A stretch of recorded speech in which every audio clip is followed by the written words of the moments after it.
Rebonjour à tous, nous sommes toujours là aujourd'hui avec vous et nous sommes à la 8e chronique. Et l'une des meilleures chroniques parce que nous allons parler des 5 étapes, des 5 détails à fouiller dans tout ce qu'on a cité, la 7e chronique, pour rechercher la bonne compagnie. Pour rechercher la compagnie qui peut vous permettre d'avancer. Nous allons faire le premier point, c'était l'ancienneté et la réputation. Ce sont des éléments, des détails hyper importants à rechercher. Le deuxième point, on a parlé des types de produits. Les produits, il faut le dire déjà, sont de bonne qualité dans le marché de l'eau. Mais le type de produit, ça doit être des produits de consommation quotidienne ou de consommation courante. Alors le troisième élément aujourd'hui qui vous permettra d'avancer, d'aller chercher des détails là qui fera à ce que votre compagnie soit vraiment la compagnie qu'il faut pour vous. Et ce troisième élément que moi, personnellement, j'aime beaucoup, je veux dire l'histoire. J'aime bien souvent dire l'histoire de la compagnie. Je vais dire l'histoire de la compagnie, l'histoire de la compagnie avec votre continent.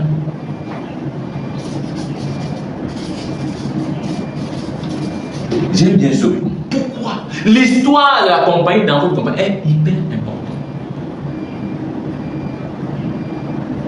Cette histoire-là, enfin, je peux dire cette relation de la compagnie avec votre pays ou votre continent, pour moi, c'est un élément essentiel. Et qu'est-ce qu'on va aller chercher dans cette histoire? C'est-à-dire ce relationnel, cette relation. Est-ce que la relation entre cette entreprise et votre pays est une relation, je veux dire, gagnant-gagnant, ou alors une relation assise sur des bases solides?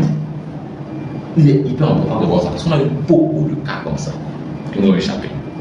Vous avez une entreprise qui s'installe, oui, on la connaît, mais pas trop.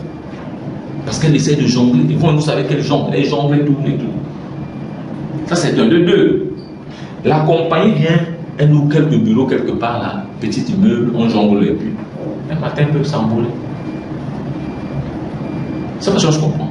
Elle arrive là, elle a des petits bureaux, machin. Vous regardez un peu, est-ce qu'elle est vraiment dans votre pays? Est-ce qu'elle est connue? Est-ce qu'elle est étendue? Est-ce qu'elle a des représentants dans d'autres villes, à part la ville, la grande ville? Comment ça se passe? Il faut chercher ça. Dans ce relationnel, c'est étonnant. Je me rappelle quand on faisait le choix de la compagnie avec laquelle nous travaillons aujourd'hui. Pour moi, cet élément était important. Parce que quand on dit qu'on veut des entreprises qui ont 1000 ans, oui, c'est bien. Mais comment l'entreprise, elle est là depuis combien de temps? Ici, elle est là. Comment elle se comporte dans l'échiquier national? Comment est-ce qu'elle dit? Est-ce qu'elle est représentée partout? Est-ce qu'elle n'est pas seulement là, dans une ville, et que si on veut faire les produits dans lequel on a oublié de faire pour avoir des tracasseries, et qu'elle est là peut-être depuis 5 ans, mais elle ne cherche pas à se déployer? Mieux encore, est-ce que cette compagnie est véritablement installée en Afrique? Est-ce qu'elle est installée? Alors, quand on faisait le choix de cette compagnie, moi je pensais qu'on pouvait avoir une compagnie qui a une vraie histoire, c'est-à-dire elle est là 10 ans, 20 ans, 30 ans. Une compagnie qui est installée dans votre pays 30 ans quand même, c'est une histoire de famille. Comprenez? C'est déjà une histoire de famille, le relationnel il est vraiment serré, on la connaît, l'État la connaît, elle paie ses impôts, elle est tranquille. Maintenant, la compagnie avec laquelle nous travaillons, ce qui m'avait bluffé, c'est de savoir que cette compagnie, au-delà d'avoir une relation, ça fait 10 ans elle est là, ce qui nous avait bluffé, c'était qu'elle était véritablement installée. Pas installée, genre j'ai des bureaux, mais installée, c'est-à-dire prendre une parcelle et construire l'industrie sur place. C'est une industrie, on va le personnel, il y aura le manager et il y a les actionnaires africains. J'ai dit waouh! J'ai donné, voilà une entreprise qui ne vient pas s'amuser en Afrique. Elle vient véritablement s'installer parce qu'elle a vu qu'il y avait un marché africain. C'est-à-dire, elle vient chercher du business.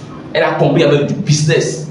Elle peut donc s'installer, faire des produits, offrir aussi des marques blanches à certains Africains qui avaient un peu de moyens. J'ai dit bingo, c'est important.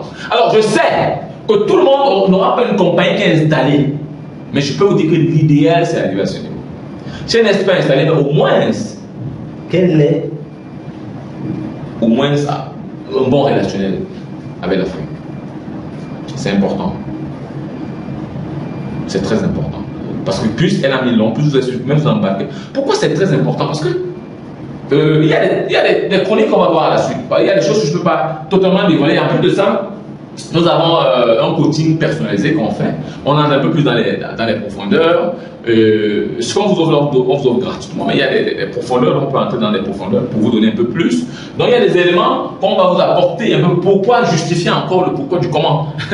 Il est important de vérifier l'histoire clairement de la compagnie dans votre pays. Alors comme je dis toujours, pour ceux qui aiment, qui ont aimé cette partie, qui aiment toujours ce que nous faisons, cliquez, aimer, adorer, partagez massivement. Si ça nous aide, ça peut aider quelqu'un parce qu'il faut le dire, hein, le marketing de réseau aujourd'hui, c'est, je vais dire, une activité qui peut, si on la prend au sérieux, peut sortir bêtement des gens de la galère. Vraiment, parce que ça fait partie des éléments de la vente. Comment est-ce qu'on vend? Tout le monde aujourd'hui va prendre la vente. Nous sommes dans la distribution de masse des produits. C'est-à-dire, on peut être au Cameroun, distribuer le produit au Bénin, au Togo, partout. Avec la force, la puissance de l'effet de levier, faire des choses inimaginables, devenir milliardaire, multimillionnaire avec ça et réinvestir dans notre projet. On va en parler. C'est pas le temps d'en parler de comment réinvestir. On va en parler. C'est une chronique qui est hyper importante. Alors, si vous aimez ce que nous faisons, cliquez sur le lien qui est juste en haut. Rejoignez-nous. On pourra travailler ensemble. On pourra être. On a déjà des plateformes.